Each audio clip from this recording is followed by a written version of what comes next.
ॐ त्वमेव माता च पिता त्वमेव बन्धुश्च सखा त्वमेव विद्या द्रविणं त्वमेव सर्वं मम देवदेव। श्रीदक्षिणामूर्तिसुदेशिकेन्द्रं द्वैपायनं सूत्रकृतं मुनीन्द्रं श्रीशङ्करं भाष्यकृतं यतीन्द्रं मद्देशिकञ्चापि नमामि विद्यै। ॐ नमो ब्रह्मादिभ्यो ब्रह्मविद्या सम्प्रदायकर्तृभ्यो वंशऋषिभ्यो महद्भ्यो नमो गुरुभ्यः। सर्वोपप्लवरहितप्रज्ञानगणः प्रत्यगर्तो ब्रह्मैवाहमस्मि। ॐ पार्थाय प्रतिबोधितां भगवता नारायणेन स्वयं व्यासेन ग्रथितां पुराणमुनिना मध्ये महाभारतम् अद्वैतामृतवर्षिणीं भगवतीम् अष्टादशाध्यायिनीम् अम्ब त्वामनुसन्दधामि भगवद्गीते भवद्वेषिणीम्। नमोऽस्तु ते व्यासविशालबुद्धे पुल्लारविन्दायतपत्रनेत्र येन त्वया भारततैलपूर्णः प्रज्वालितो ज्ञानमयः प्रदीपः प्रपन्नपारिजाताय स्तोत्रवेत्रैकपाणये ज्ञानमुद्राय कृष्णाय गीतामृतदुहे नमः। सर्वोपनिषदो गावो दोग्धा गोपालनन्दनः पार्थो वत्ससुधीर्भोक्ता दुग्धं गीतामृतं महत्। वसुदेवसुतं देवं कंसचाणूरमर्दनं देवकी परमानन्दं कृष्णं वन्दे जगद्गुरुं। भीष्मद्रोणतथा जयद्रथजला गान्धारनीलोत्पला शल्यग्राहवती कृपेण वहनी कर्णेन वेलाकुला। अश्वत्थामविकर्णघोरमकरा दुर्योधनावर्तिनी सोतीर्णाः खलु पाण्डवैरणनदी कैवर्तकः केशवः। पाराशर्यवचः सरोजममलं गीतार्थघण्टोत्कटं नानाख्यानककेसरं हरिकथा सम्बोधनाबोधितं। लोके सज्जनषट्पदैरहरः पेपीयमानं मुधा भूयाद्भारतपङ्कजं कलिमल प्रध्वंसिन श्रेयसे। मूकं करोति वाचालं पङ्गुं लङ्घयते गिरिं यत्कृपातमहं वन्दे परमानन्दमाधवं। यं ब्रह्मा वरुणेन्द्ररुद्रमरुतः स्तुन्वन्ति दिव्यैस्तवैः वेदैः साङ्गपदक्रमोपनिषदैः गायन्ति यं सामगाः। ध्यानावस्थिततद्गतेन मनसा पश्यन्ति यं योगिनः यस्यान्तं न विदुःसुरासुरगणाः देवाय तस्मै नमः। ओम श्री कृष्णाय परमात्मने नमः। श्रुतिस्मृतिपुराणानाम् आलयं करुणालयं नमामि भगवत्पादं शङ्करं लोकशङ्करम्। Pranams everyone. So in the last session we had discussed about the human problem, how humans are different from animals, and why with all the intelligence that we have been able to achieve certain things, but there is also something called samsara which is affecting us, which is not what the animals go through. And there is an inherent, what is this samsara? The inherent insecurity that we have in life, the inherent discontentment that we have in our life, that inherent kama, krodha, lobha, moha, mada, matsarya, all these character that we have is commonly referred as samsara. And it leads to generally one indication outside, a general discontentment or shoka. This is all evident as a single emotion. That single emotion generally comes out as shoka, a kind of a sorrow, a sadness. And how can we come out of this insecurity? How can we come out of this samsara? The Bhagavad Gita contains the answer. We saw that. And we saw that Bhagavad Gita is ever relevant. It has been there for so many years, and it has been relevant for so many years, and it will still be relevant. Because the problems have been there at all times. Only the type of problem has been different. By listening to Bhagavad Gita and implementing what it says, we will be able to face all our problems bravely. And just that, the analogy that we gave is the king story. We should be better prepared when we are in a time when we have our age on our side, when we are not having problems, too many problems in our lives.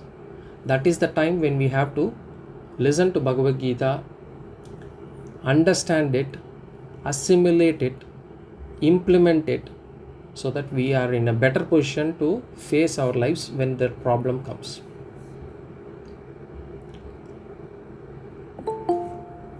And I said, how old does a person need to be to come to Bhagavad Gita? So how old? Whenever I am ready, whenever at any point of time when I don't want to face, or when I don't want to have this problem in my life, I should be in a position to study Bhagavad Gita. So it is not that somebody will have to come only after retirement. If one needs to face the constant fear, anxiety and sorrow that one faces in life, then we should be in a position to, we are ready to actually study Bhagavad Gita. Is it limited to any gender? No, it is open to everyone. Is it limited to any varna? No, it is open to everyone. So one need not be a sannyasi, one need not be a brahmana, one need not be a male. It is for everybody at all walks, from all walks of life. And what is so special about this Bhagavad Gita? First of all, Bhagavad Gita, as we all know, it comes in Mahabharata. It was given by Bhagavan Krishna to Arjuna. And I said the concepts that Bhagavan Krishna gave to Arjuna were the same concepts that were there in the Vedas. So Bhagavan gave the same concepts that were there in the Vedas as an Upadesha to Arjuna. So because Bhagavad Gita contains the concepts of Vedas, it is also considered as a Shastra.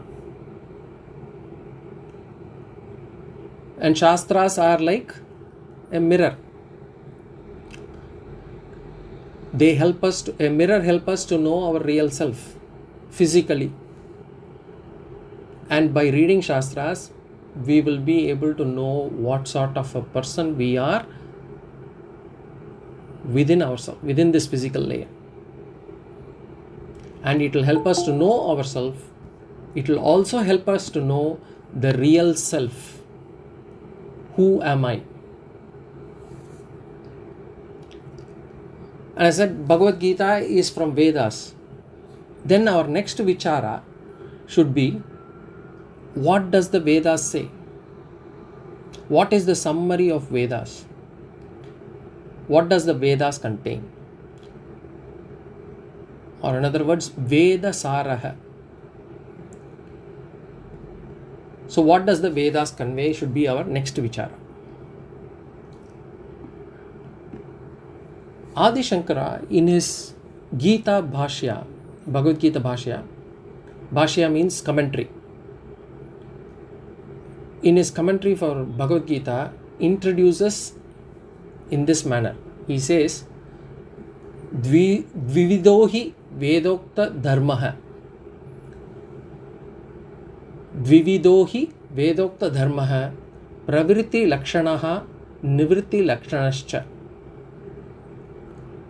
So he says basically Vedas have two main topics. Here Dharmaha means topics here. Vedas have two main topics. Vividohi Vedokta Dharma. One which is Pravritti Lakshana, the other one is Nivritti Lakshana. So basically Adi Shankara divided the entire Vedas into two parts, or rather two topics, Pravritti Lakshana and Nivritti Lakshana. Pravritti means active, Nivritti means passive. That's the general meaning. But here we will see what does it convey. Pravritti. Let us understand what is Pravritti.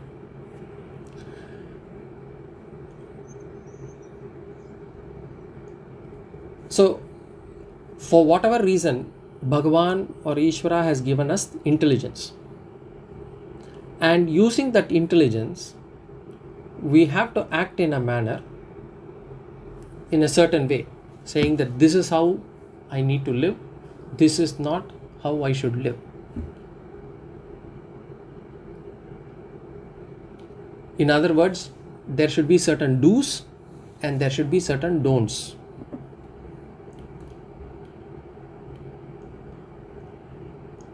Do's and don'ts is also called in our scriptures, we call as Vidhi Nisheda Rupaha.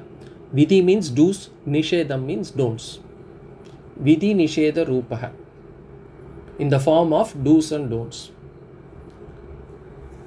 So human beings will have to lead a life of do's and don'ts. Animals don't have these do's and don'ts concept. They behave according to their nature. They don't need to follow a certain discipline. Whereas for human beings, we will have to follow a certain discipline. And that do's and don'ts are taught by the Vedas. So the Pravritti Lakshana is in the form of Vidhi Nisheda Rupaha. Vedas teach us what should be done and what should not be done.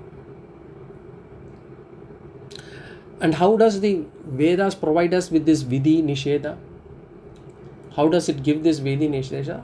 First, it lists out what is called as certain Saamanya Dharma. Saamanya means common. Here Dharma means duties. So first it lists out, Dharma has got multiple meanings. Just now I said Dharma, there I said topic. Now Dharma here in this context means duties. Then later on I will say Dharma to be Punya. So depending on the context, the meaning will change. So let's go here now. Saamanya Dharma. Saamanya Dharma meaning general duties or common duties or general values. So Vedas first list out the Saamanya Dharma. For example, it says Satyam Vada, speak the truth. Or it says Ahimsa Paramo Dharma. It says Ahimsa is the foremost virtue. Follow Ahimsa. Himsa meaning doing some harming somebody else. Ahimsa means not harming anyone. And harming can be at all three levels. It can be at the level of physical, or it can be at the level of verbal, or it can be at the level of mind. So when we say ahimsa, it is at all levels. Do not harm others at all three levels.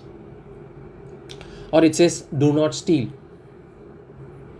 So these are the general values that have to be followed by all people. That is known as Saamanya Dharma.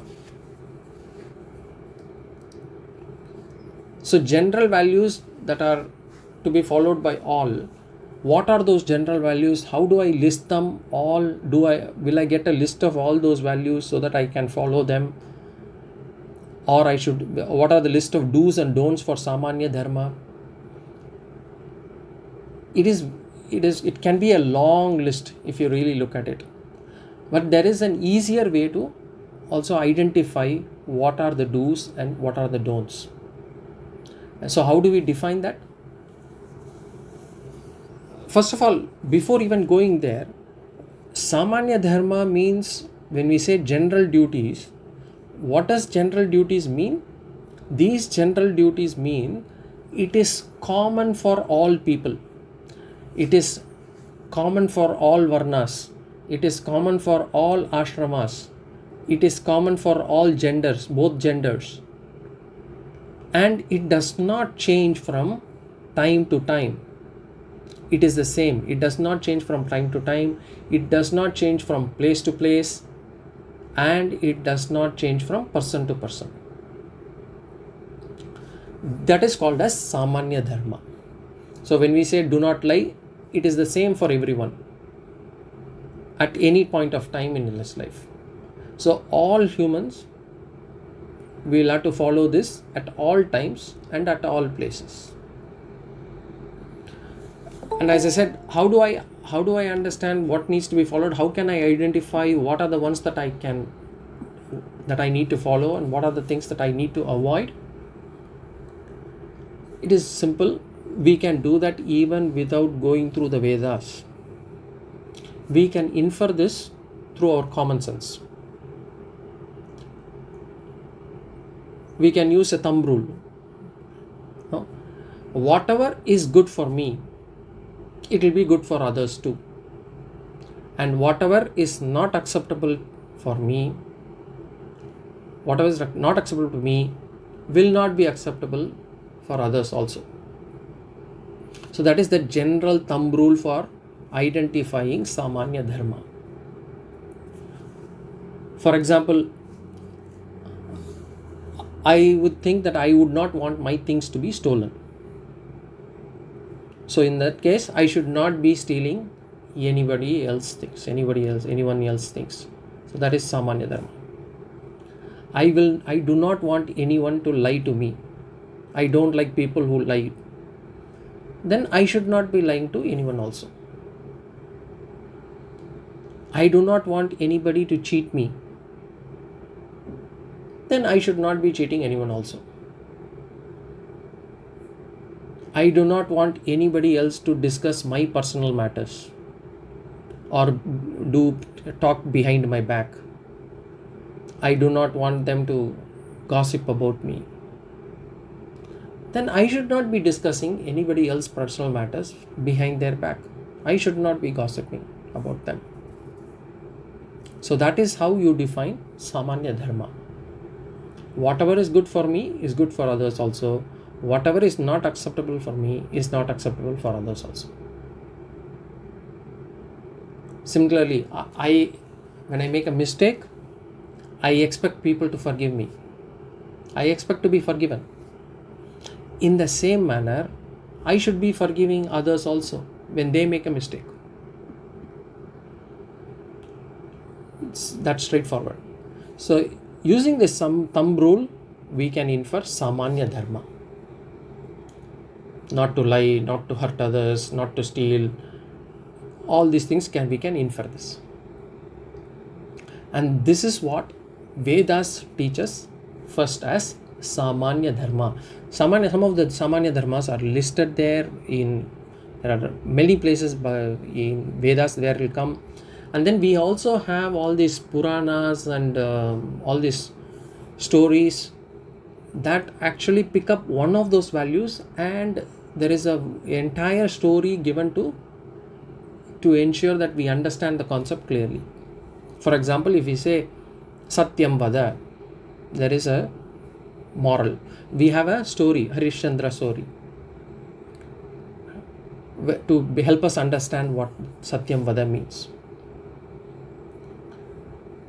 So this is called as Saamanya Dharma. Vedas teaches Saamanya Dharma. The Vedas also provide us with another set of duties called Visesha Dharma. Visesha Dharma means specific duties. So that is called as general duties. These are specific duties. So again, specific duties, from the name itself we can say, so it can actually change from time to time. It can change from place to place, and it can change from person to person. So there are Visesha Dharma. And generally a Visesha Dharma, there are many such. For example, a Visesha Dharma for a Kshatriya will be different from a Brahmana's Visesha Dharma. Depending on the role that they have in the society, that the duties are different. So we can say TRP, time, role, place. Depending on the time, depending on the role the person plays, and depending on the place, the duty is defined. So for example, in the case of a Brahmana, his main dharma is ahimsa. A Brahmana should follow ahimsa. Whereas a Kshatriya's primary responsibility is to protect the nation. And so if he has to protect the nation, there would be times when he will have to do himsa. So a Visesha Dharma will not be the same bit across all sections of the society. A student's responsibility are different from a householder's responsibility. A householder's responsibility are different from a sannyasi's responsibility. So the Visesha Dharma is actually based on Varna and Ashrama. What sort of Varna the person belongs to? Brahmana, Kshatriya, Vaishya, Shudra. And what kind of Ashrama they belong to? Brahmacharya Ashrama, Grahastha Ashrama, Vanaprastha Ashrama, Sannyasa Ashrama. There are stages even today, whether it is the Varna or whether it is the Ashrama. In today's society also, these are there, except, so what a student life is until 2025 when they are still studying is called as Brahmacharya Ashrama. A Grahastha Ashrama is a person who is married. A Vanaprastha is a retired person. And a Sannyasi Ashrama should be normally after retirement of 10 years or so, the person should normally take sannyasa. But today, in these days, we don't do it. As in, a person renounces everything that they have and takes to a life of a monk. That doesn't happen these days much. And similarly, from a Varna standpoint also, people who are in the knowledge industry are doing Brahmana work. People who are running the administration of the country, protecting the nation, are doing Kshatriya work. People who are doing businesses are doing Vaishya work. People who are helping out these three people, who are paid salaries for helping out these people, are doing the Shudra work. A society will require all the four Varnas. A society will have all the four Ashramas in any case. So, the Dharma, Visesha Dharma, is based on the Varna and Ashrama. So, a student has certain responsibilities or duties. He takes on that, and the moment he gets married, his old duties get invalidated. Whatever he has to do as a duty as a student gets invalidated. He will take on new duties as a householder. And similarly, once the householder, he does certain duties and then he becomes retired person one day, certain householder duties get invalidated. He will take on new duties as a retired person. So this is how Visesha Dharma is defined in our Shastras. In fact, in the first chapter of Gita, we will see about this Visesha Dharma also. Because Arjuna will face a confusion. For him, there will be a contradiction between Saamanya Dharma and Visesha Dharma. Saamanya Dharma says, follow ahimsa. But his Visesha Dharma says, as a Kshatriya, is to fight for the country.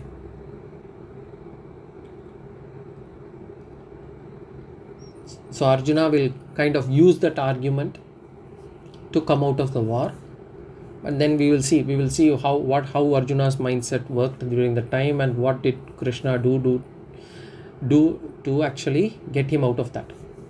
We will see what transpires then. Anyway, now coming back, Saamanya Dharma and Visesha Dharma. Roles and responsibilities are prescribed by the Vedas, and together they are called as Pravritti Lakshana. So Pravritti Lakshana means Saamanya and Visesha Dharmas.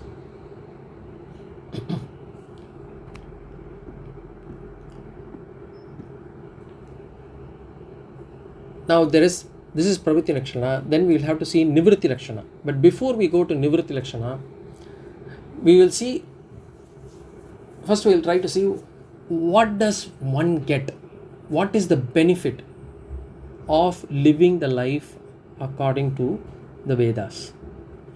What does one get by living the life of as prescribed by the Vedas? Because everybody wants to know what is the benefit, what is in it for me. Even for this class, if somebody even for this class, if you tell your friend that I am attending this class, they will say, what is the benefit? What do you get out of attending that class? So all of us, we always look for what is the benefit. So now Vedas say, live this life according to Saamanya and Visesha Dharma. Question is, what do I get out of it?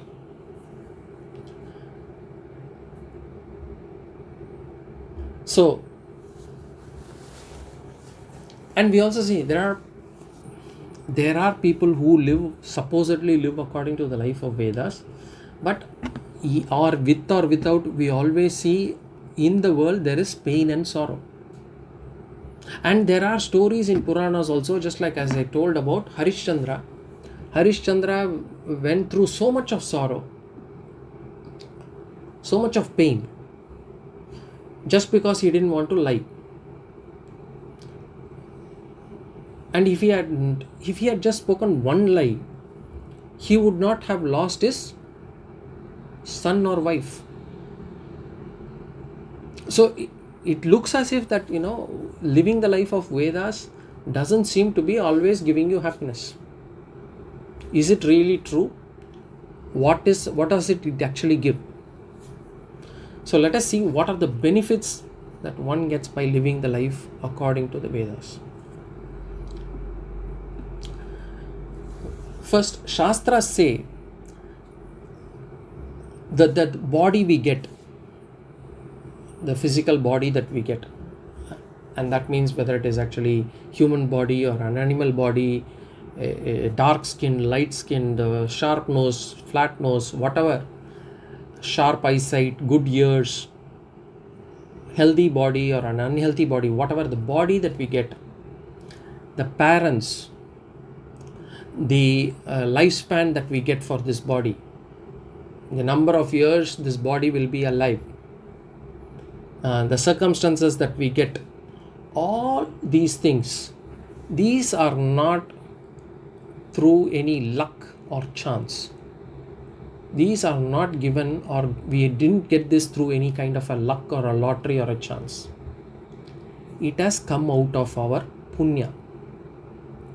I hope people know Punya, good deeds, meritorious deeds. In fact, whatever we had got, or whatever we are getting even today, whatever we get without much of a self-effort, if it comes to me, then it has come out of our Punya. That we have to understand. So some people get born in a comfortable place. Some people get born in a very shabby place. Every situation that we get in our life is due to the Punya earned by the individual. Whatever comforts we get, even for our living, even the basic necessities like food and other things, all this has come out of Punya that we had earned not in this life, in our previous births. Whatever. Now, if somebody says, where is the proof for that? The proof is in the Shastras. We need to have Shraddha in the Shastras. Of course, we can always extrapolate, because there is always the question of cause and effect. In this world, nothing comes without a cause. Every effect has got a cause. And if we look at the cause, some of these causes, some of these effects that we see, the life that I'm getting, has to have a cause. And the cause has to come from the same source as the effect. And if I had not done anything in this life to have something, then it only means that I should have done something in my previous life.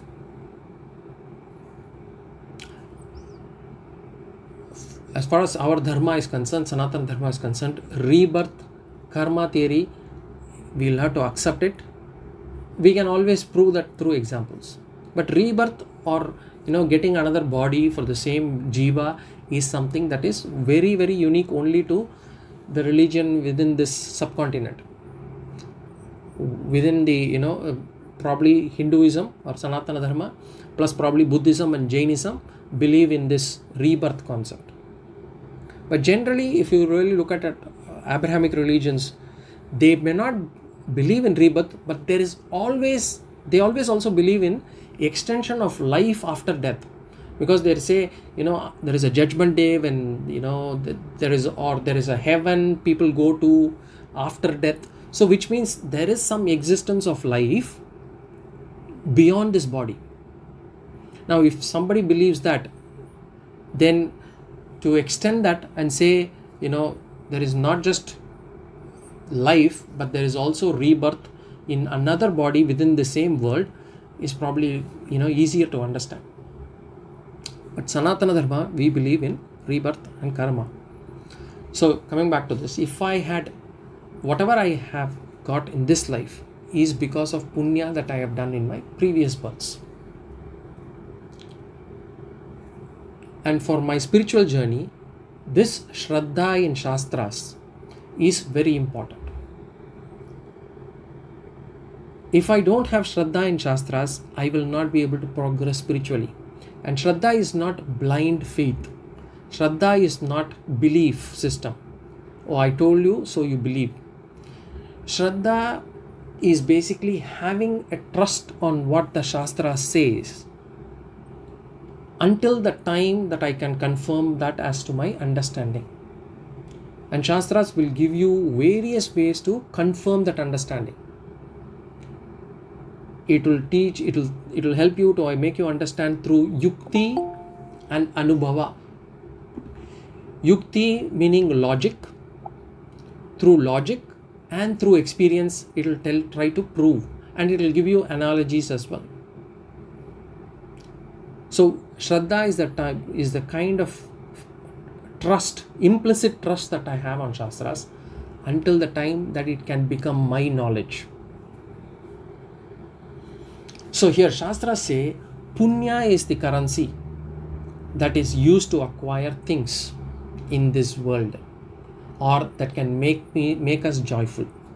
Not just in this world, Punya is the currency that is used across all worlds as well. Then the question is how to attain Punya. Next question is how to attain Punya.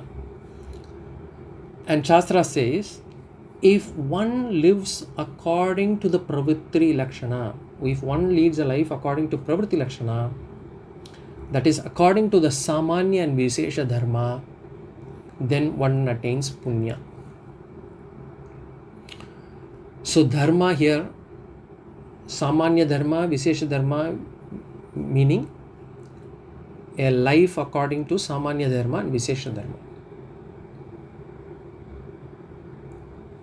Following the do's and don'ts, and following the responsibilities that have been assigned to us according to our role, time and place in the society, in this world. And Dharma, so one leads, if I generalize and say, if one leads a life according to Dharma, then one attains Punya. And this Dharma here we can say a righteous life. One leads a righteous life, then one attains punya.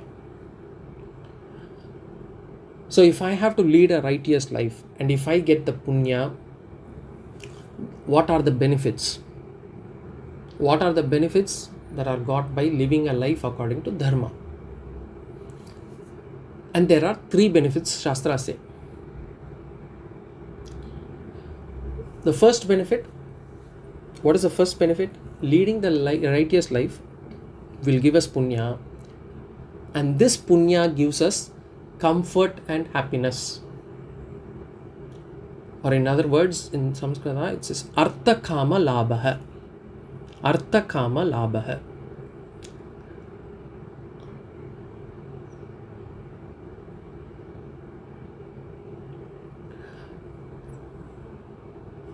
Artha means here in this context you can say wealth, name, fame, power, position, whatever. Kama means desires, or we can say sensory enjoyment. So this is artha kama. Suppose good food, a nice dress, a comfortable house, all come under kama. So how can I, question is, okay, I mean, how do I know whether I'm getting punya or not? Can I see punya? Will I be able to see where is punya? How much of punya I have attained? Is it possible? No, we cannot see punya. That's why Shastras call it as adrishtam. Adrishtam means, drishtam means something that can be seen. Adrishtam means something that cannot be seen. And this adrishta punya gives us things that are required for our life. For anything in this life, anything that we need in our daily lives to make our living, to cover our basic needs, which is the food, clothing, shelter, whatever those basic needs, even to get that, one requires punya. Now the question is, can a person then just be happy after getting these essentials? So somebody gets basic needs. He's got food for filling the satisfying the hunger, a roof over the head to sleep, and some basic clothes to cover the body. Will that person be happy? No. Once the person acquires these life's essentials, then that person, we would like to enjoy life. We want to seek pleasure from sensory objects, through sense objects. Until the time that my basic needs are fulfilled, of course, the focus would be on basic needs. So if I don't have even a house over, a roof over my head, I don't have a house, I would not be thinking about fridge, television, washing machine and all those things. The first and foremost I would be looking for is only a house. But once I get the house, I will be looking for more comfort. Similarly, if a person is hungry, does not have access to food, the first thing is looking to satisfy the hunger, something to satisfy the hunger. But once access to food comes, it doesn't stop there. Then we will be asking for variety, we will be asking for taste. So does a human being get satisfied with basic essentials? No. Food, clothing, shelter alone is not enough to make a person happy. The person wants to enjoy sensory pleasures, tastier food, more expensive clothing, comfortable house, TV, mobile, washing machine, whatever, car, holiday. We look to seek more and more to enjoy our life. And Shastras say, even for that, even to enjoy those sensory pleasures, one requires punya. And what is punya? Punya is basically, how do we get punya? Punya one gets by leading a dharmic life. A life according to dharma will get us punya. Punya will satisfy our basic needs. It will not only satisfy our basic needs, it will also give us life's comfort.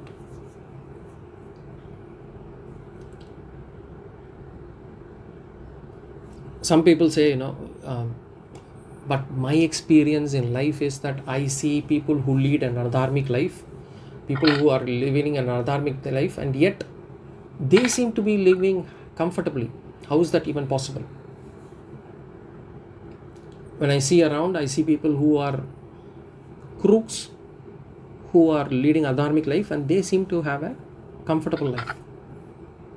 So there are three things to note here. Point number one. First of all, we have to understand is it is their previous karma that is working to provide them what they have today. It is their previous karma which is what they have been able to get today. The second thing is, whatever that they are doing today, they will have to face consequences later. If not in this life, later on. And karma works. Karma will never fail. The third thing we have to know is, from outside they may look comfortable, happy and all those things. But in real they may not. The person may have all the things but may not be able to enjoy. For example, the person may have access to good food, rich food, but may have some health ailment that they cannot enjoy that food. The person may have a lot of money, but at the same time may be living in constant fear or anxiety around who will take out of this money, whether this money will actually be safe, or whether somebody will come and take this money, whether the government will arrest me, or whether I will be caught in something. So there is always this fear and anxiety also that could be living along with them. So in reality, they may not be able to enjoy for what they are doing, for the money that they have or for the comforts that they have, because the adharma will also work in parallel. So we'll not be able to see from outside what they go through, and whatever we see is only at a particular point of life. From that point of life, from that particular position, we look at them and then we say, oh, he is living happily. We need not worry about it. We have to believe in Shastras, and Shastras never lie. So if a person lives a life according to Saamanya and Visesha Dharma, his current life will be good and happy. This is the first benefit. And this is the benefit for people who are in the early stages of spiritual life. Because early stages of spiritual life, we are looking for enjoyment. We are here to enjoy life. Now comes the second benefit. What is the second benefit of a person, for a person who lives according to the Vedas, who lives a life according to Dharma? The second benefit is Purushartha Vivekaha. Purushartha means Purusha Arthaha. Arthaha means whatever is being sought. What is sought after? Purusha means humans. So what is sought after by humans? And Vivekaha means discrimination. It's not a negative connotation here. Discrimination means differentiation, the ability to separate, the ability to distinguish. So the ability to distinguish what humans seek. So again, if we look at it in our lives, from the time we wake up, every day we have got lots of choices. We have choices in life. Bhagavan has given us situation where we can make choices. Every situation almost we have choice. Right from whether I want to get up from bed today, now or not, whether I want to have coffee immediately or tea, whether I want to have bed coffee or not, everywhere there is a choice. Even in this moment we have a choice whether to attend this class or not. Every place, every second there is a choice. Whether I want to attend a class here, or whether I want to watch a movie now or gossip with friends, I have a choice. So question is, then generally when we actually make a choice, how do we make our choices? What makes us make our choices? How do we get to a particular option? And the answer is, it really depends on our knowledge. For example, if I give a child if I place a balloon in front of a child and a colorful paper, say for example a $50 note or a 2000 rupee note, colorful pink note paper, what will the child pick? The child will only pick up the balloon. The child does not know that the money there can fetch much more balloons than the one balloon that it is placed in front of it. So whenever there is a choice in front of us, we choose based on our limited knowledge. We choose what we think is good for us. It may not be good for us. Many a times we have chosen things that we have always looked back and said, if only, what if I had done that? Whether it is jobs, whether it is relations, whether it is situations, a lot of times we have always gone back and said, if only. So whenever there is a choice and there is limited knowledge, we also have confusion. Wherever there is a choice, there is confusion also. But if our knowledge is clear and knowledge is complete, then there is no question of any choice. There is no question of any confusion. We know what to pick. For example, in that same example, if the child has that knowledge about money and the fact that money can fetch more balloons, then there is no choice there for the child. The child will easily pick up the money. There is no question of any confusion at all. So if we have proper knowledge, we will make the right choice. Then comes the crucial question. What is the goal of life? What is the goal of my life? Purusharthas, when we saw, Purushartha is human goals. Purushartha is human goals, and human goals are divided into 4. We would have discussed this in the introduction to Vedanta classes. Artha, Kama, Dharma, Moksha.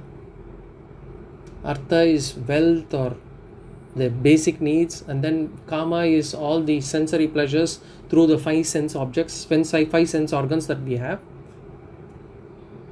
Dharma is Punya. Moksha is liberation, freedom. The ability to get permanent happiness. Moksha is a state of permanent peace and happiness, not death. Moksha does not mean death. And moksha in Advaita Vedanta does not mean that you can get moksha only after death. Moksha is Jivan Mukti. Within this life, we will be able to get moksha. Now, what is the goal of my life? Everyone seems to have their own goals. In general, everybody wants happiness. That too, permanent happiness. A happiness that is not mixed with sorrow. That is the happiness that everybody is looking for. And what do they think actually that can actually get them that? They think by having money, I will be able to be happy. Money can make me happy. Most of us. So most of us are opting for money as life's goal. And it is not the same, it is not just a goal for me. I also use the same yardstick to measure other people's success also. So when I see, oh, he has progressed very well in life. When I say that, I mean he has got more money now than before. That is how I measure. I measure people's success in terms of money. I measure my success in terms of money. But what should be life's goal? A goal should be there always. It shouldn't, I should choose something that can last forever. So which means I cannot choose youth as my goal because that will not last. I shouldn't be choosing money because money also may not last forever. If I choose something that will get destroyed, damaged, spoiled, I might have some 10 crores, but after some time, if it becomes 8 crores, it is not a proper goal because I had 10 goals in my mind and it is gone down. Then it is not. So if it gets damaged, if it gets spoiled, or if it gets lost, then it is not a intelligent choice. That is not a proper choice. Some people choose, name, fame, position in society, promotion in job, or a particular house as their goal in life. Is that human goals? There are 4: Artha, Kama, Dharma, Moksha. All this name, fame, power, position, money, all comes under Artha, Kama. 95-99% of the people, we are focusing on Artha, Kama as our goal. Then there is Dharma. Dharma is Punya here. Some people focus on Punya, getting Punya. So they do service to society.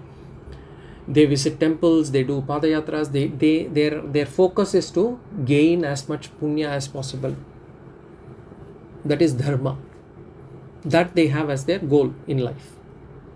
Only a few will have moksha as their goal. Moksha meaning permanent state of happiness. I want to be permanently happy, fully contented. That a happiness should not be mixed with sorrow at all. There should not be an iota of sorrow in my happiness. That is moksha. So Shastra says, and moksha is the most intelligent choice. But because our knowledge is limited, just like the kid there, we do not understand that moksha can give me permanent happiness. It is that money in front of me, whereas that Artha, Kama is like the balloon.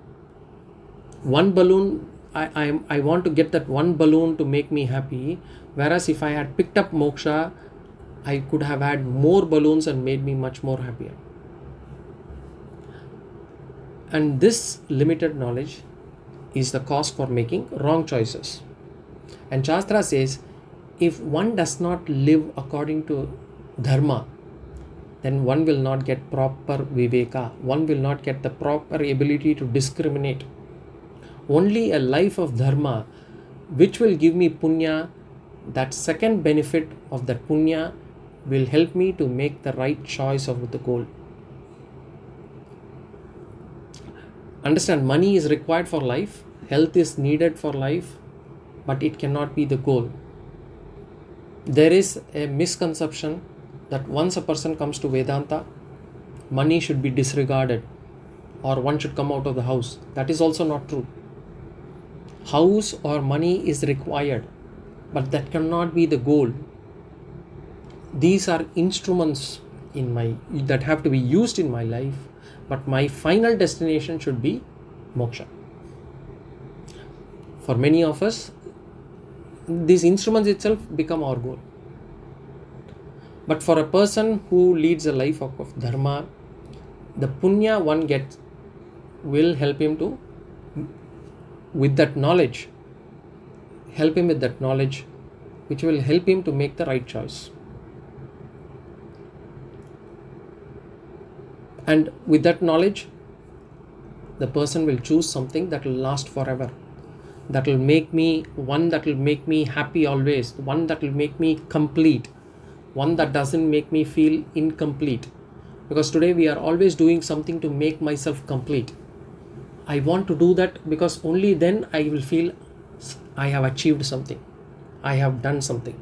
We are always looking for doing something to make ourselves complete. I need that relation in my life so that I feel complete. I need to get that job, only then I will find myself complete. So we are looking for always this, we are always in the state of incompleteness, moving towards completeness, but that doesn't seem to come at all. Moksha is a state. Moksha will get me fully contented, fully complete, and it will stable. It will not lose. Money I might get, and I might lose some money or all the money. But once I get this moksha, this permanent happiness, there will be no reduction in my happiness. In fact, the fact that, and that is the benefit of this punya, the fact that we are all studying Bhagavad Gita is also a result of this punya. Only punya will make us look and search for these kind of things. So this is the second benefit. What are the two benefits we have seen? Arthakama labhaha and Purushartha vivekaha. Now, just by having this desire that I want to have moksha or I want to seek moksha, will I be able to attain that? No. So then comes the third benefit of punya. So what is the third benefit of a person, for a person who lives according to dharma? Purushartha yogyata. The third benefit is Purushartha yogyata. The punya a person gets by living a life of dharma or leading a dharmic life, it will give that person the necessary qualifications. Yogyata means qualifications here. Qualifications to attain that goal. So it will give me that qualifications. What are the qualifications? We will see that. We have seen that in the introduction to Vedanta. We will be seeing this again in Bhagavad Gita also. So this life of dharma gives me benefit at all three levels. So forget the spirituality or Bhagavad Gita. Even for living happily and enjoying life, one needs to follow dharma.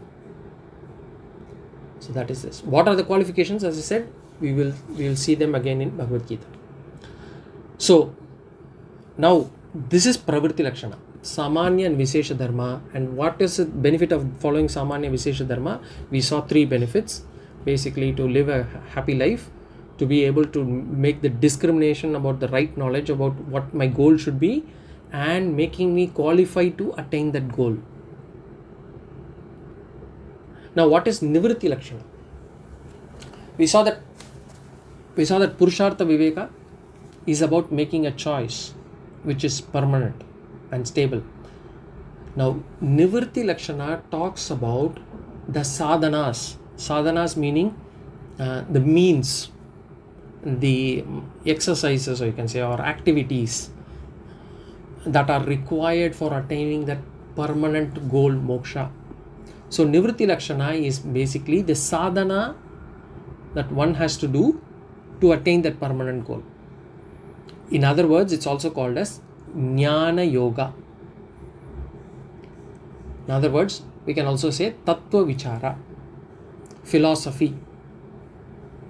So, Pravritti Lakshana talks about religion, do's and don'ts of religion, talks about yaga, yajna, what does one need to do for living a life of a householder and all those things. Then Nivritti Lakshana talks about philosophy.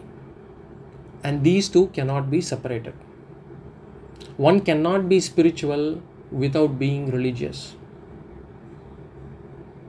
One who is just religious without being spiritual is also leading an incomplete life. And this Nivritti Lakshana, Jnana Yoga, it talks about what does Jnana Yoga talk about, and how does this Nivritti Lakshana and Pravritti Lakshana, how does it actually relate to Bhagavad Gita? We will see that in the next class. In the next class, we will close this in terms of understanding what is Pravritti Lakshana and Nivritti Lakshana. We will do a summary again and see how does Bhagavad Gita fit in these things. What does Bhagavad Gita talk about? And then we will start next week. We will take up this Gita Dhyana Slokas. You know, the one that we chant in the beginning, the Gita Dhyana Sloka, Parthaya Pratipoditam. This is by Madhusudana Saraswati. So we will see the meaning of those slokas before we venture into Gita, because this will also give us an introduction to Gita. So we'll see that in the next class. Any questions, comments? One question, Balaji. Yeah. When there is a conflict between Saamanya and Visesha Dharma, which takes precedence? So the Visesha Dharma will take precedence. If there is a conflict between Saamanya and Visesha Dharma, the Visesha Dharma will take precedence. So if a person, for example, Ahimsa Paramo Dharma is for everybody, but for a Kshatriya, if he is in a battlefield, he cannot be talking about Ahimsa. He will have to take up his responsibility of protecting his nation. There is also... Hari Om? Yes, someone was talking. So there is also Apadharma is there. We haven't touched upon that, but that is not required. Apadharma is in special situations there are special roles and responsibilities in certain conditions, in extreme conditions. So in the state of war or something like that, that is different. But in general life, in our lives, we will have to look at Saamanya and Visesha Dharma. I wanted to know that we are talking about cause and effect, mostly to do with future or the next jana, or we are having a good life because of our good the punyas we have accumulated in our previous life.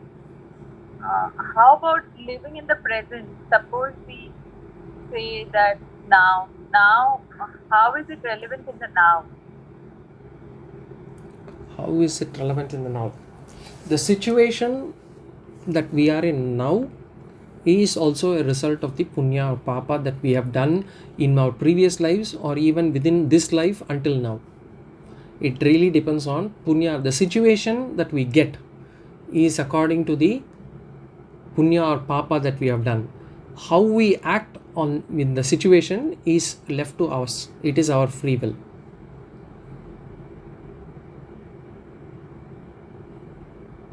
How we react to that situation is our free will.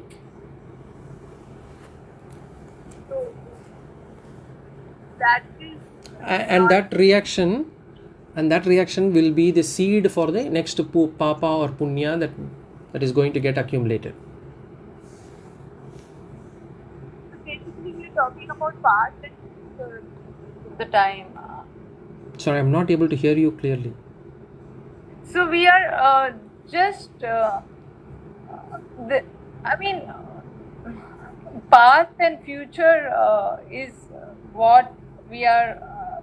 They say that live the moment. It's about. We have to live the moment because whatever has been accumulated by us cannot be changed. So whatever punya or papa we have accumulated cannot be changed. So the situation that we are going to get is something that we cannot change much. We can change through our current actions, but not change much. So live the present is the correct way, so that whatever I am going to do now will define how I am going to live in the future. Because whatever action I am going to take now will result in papa or punya, which will decide how my future will be. So living the present is the most intelligent way of doing things.